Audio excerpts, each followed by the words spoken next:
हाँ, good morning students. अपन ने first जो चैप्टर है थोड़ा सा मैंने ओवरव्यू दिया था आपको फर्स्ट चैप्टर का।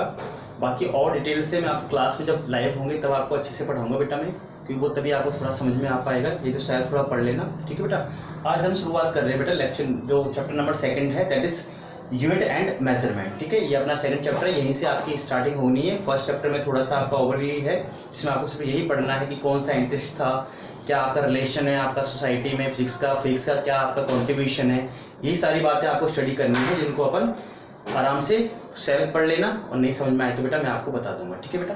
तो अब हम स्टार्ट करने वाले हैं यूनिट एंड मेजरमेंट। ठीक है, तो यूनिट क्या होती है, मेजरमेंट करना क्या होता है। ठीक है, तो सबसे पहली बात तो हमें किसी भी चीज को बेटा मेजर करने की जरूरत होती है कि उसकी लेंथ कितनी है, उसमें मास कितना है, उसमें वेट कितना है, उसकी हाइट कितनी है, उसकी विड्थ कितनी है।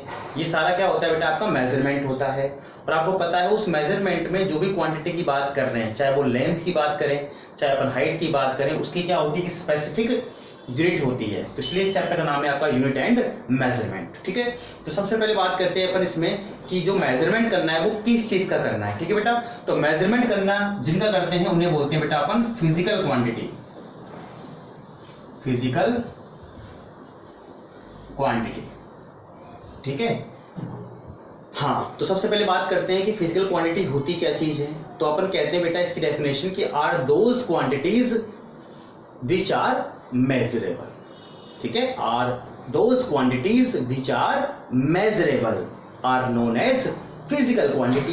तो सबसे पहले बात तो ये समझ में आनी चाहिए बेटा कि मेजरेबल क्वांटिटी क्या होती है और नॉन मेजरेबल क्वांटिटी क्या होती है। मतलब किन क्वांटिटीज को अपन मेजर कर सकते हैं और किन को मेजर नहीं कर सकते। आगे बेटा बात समझ में, तो मैं आपको इसको एग्जांपल से समझाता हूं कि कौन मेजरेबल होता है कौन मेजरेबल नहीं होता है।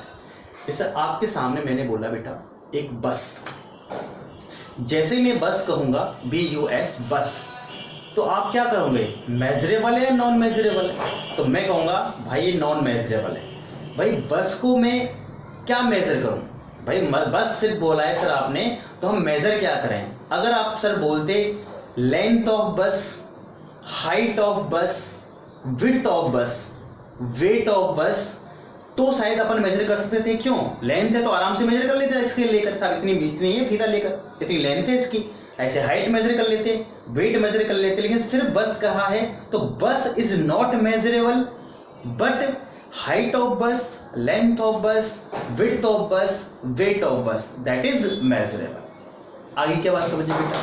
और बात करूं, मैंने बोला बेटा मुंबई, अब मैंने अगर मुंबई कहा है तो Mumbai is not measurable, but अगर मैं ये कहूं population of Mumbai, that is measurable. मैं कहूं area of Mumbai, that is measurable. तो बात समझ में आ गई होगी बेटा, क्या मेजरेबल होता है और क्या मेजरेबल नहीं होता है। ओके बेटा, तो हम यही बात कर रहे हैं बेटा, जिन क्वांटिटीज को हम आसानी से मेजर कर सकते हैं उन्हें बोलते हैं अपन फिजिकल क्वांटिटी। ठीक है बेटा, ये जो फिजिकल क्वांटिटी होती है बेटा ये दो टाइप की होती है।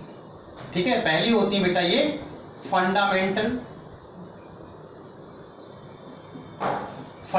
दूसरी होती है बेटा आपकी डिराइव्ड। ठीक है, फर्स्ट तो क्या बन गई बेटा आपकी फंडामेंटल क्वांटिटी, और सेकंड बन गई बेटा आपकी डिराइव्ड क्वांटिटी। अब आपको बात समझ आएगी फंडामेंटल क्या होता है और डिराइव्ड क्या होता है। सही है, तो सबसे पहली बात करते हैं फंडामेंटल क्वांटिटीज की। तो फंडामेंटल क्वांटिटीज क्या होती हैं, are those physical quantities which does not depends on other quantity. ठीक है, ऐसी क्वांटिटीज जो किसी दूसरी क्वांटिटीज पर डिपेंड नहीं करती हैं, वो केवल खुद पर ही डिपेंड करती हैं, उन्हें क्या बोलते हैं बेटा अपन फंडामेंटल क्वांटिटीज कहते हैं। जबकि बात करें अपन डिराइव्ड क्वांटिटीज की तो हम ये कहेंगे बेटा are those physical quantities which depends on fundamental quantities are known as derived quantities. मतलब फंडामेंटल सेल्फ डिपेंडेंट होती हैं, जबकि डिराइव्ड की बात करें तो वो पूरी तरीके से फंडामेंटल क्वांटिटीज पर डिपेंड करती हैं। एग्जांपल से समझते हैं, जैसे फंडामेंटल में मैंने एग्जांपल लिया बेटा, मैंने बोला मास, मैंने बोला बेटा लेंथ, मैंने बोला बेटा टाइम। हाँ, मास बोला मैंने, लेंथ बोला मैंने, टाइम बोला। अब देखो मास में केवल अकेला मास ही है, लेंथ में केवल लेंथ ही है, टाइम में केवल टाइम ही है। तो तीनों क्या है, सेपरेट है, जो केवल खुद पे ही डिपेंड करती है, किसी और पे डिपेंड नहीं कर रही है। तो ये तीनों क्या बनेंगी बेटा, फंडामेंटल क्वांटिटी बनेगी। जबकि मैं आपको एग्जांपल देता हूं, फोर्स, वर्क, पावर। मैंने एग्जांपल क्या दिया बेटा, फोर्स दिया आपको, वर्क दिया आपको, पावर दिया। तो देखो फोर्स का फॉर्मूला क्या होता है, गेट बंद कर देना एक बार। फोर्स का फॉर्मूला होता है F बराबर में ma। वर्क का फॉर्मूला होता है बेटा फोर्स इनटू डिस्प्लेसमेंट, और पावर का फॉर्मूला होता है वर्क डन अपॉन में टाइम। ठीक है, यही फॉर्मूले आपने सबने पढ़े होंगे, 10th में पढ़े होंगे। वर्क अपॉन में टाइम 10th में पढ़ा है आपने, ये भी शायद आपने 10th में पढ़ा हो, नहीं तो 9th में पढ़ेंगे दोनों फॉर्मूले से, F इक्वल टू ma और work equal to force into displacement. तो इनमें देखो बेटा मास भी आ रहा है, और एक्सेलरेशन क्या बनेगा बेटा, वेलोसिटी और टाइम बनेगा। तो टाइम भी आ रहा है, यहाँ बेटा मास भी आएगा और लेंथ भी आएगी। तो समझ में आ रही है, यहाँ पर 2 का या 3 का क्या हो रहा है, मिक्सअप हो रहा है। 2 फंडामेंटल क्वांटिटीज या 3 फंडामेंटल क्वांटिटी मिलकर बना रही है आपका फोर्स, मिलकर बना रही है आपका वर्क, मिलकर बना रही है आपका पावर। तो मैं ये कहूंगा कि फोर्स, वर्क और पावर जो क्वांटिटीज हैं वो क्या बनेंगी बेटा, आपकी डिराइव्ड क्वांटिटीज बनेंगी। क्या बनेंगी, आपकी डिराइव्ड क्वांटिटीज। तो समझ आया बेटा कि क्या तो होती है फंडामेंटल और क्या होती है आपकी डिराइव्ड। तो जो केवल खुद पे ही डिपेंड करती हैं वो होती हैं फंडामेंटल, और जो पूरी तरीके से फंडामेंटल पे डिपेंड होती हैं वो होती हैं आपकी डिराइव्ड। अब देखिए आगे, हमारे पास जो फंडामेंटल क्वांटिटीज होती हैं वो बेसिकली कितनी होती है बेटा, 7 होती है। ठीक है, देयर आर 7 फंडामेंटल क्वांटिटीज। ठीक है, देयर आर 7 फंडामेंटल क्वांटिटीज, 1 2 3 4 5 6 और 7। फर्स्ट पे आता है बेटा आपका मास, सेकंड पे आता है बेटा आपका लेंथ, थर्ड पे आता है बेटा आपका टाइम, फिर आता है बेटा आपका इलेक्ट्रिक करंट, फिर आता है बेटा आपका टेम्परेचर, देन आता है बेटा luminous intensity, luminous intensity, then आता है बेटा आपका अमाउंट ऑफ सब्सटेंस। यह आपकी क्या हुई बेटा, 7 फंडामेंटल क्वांटिटीज।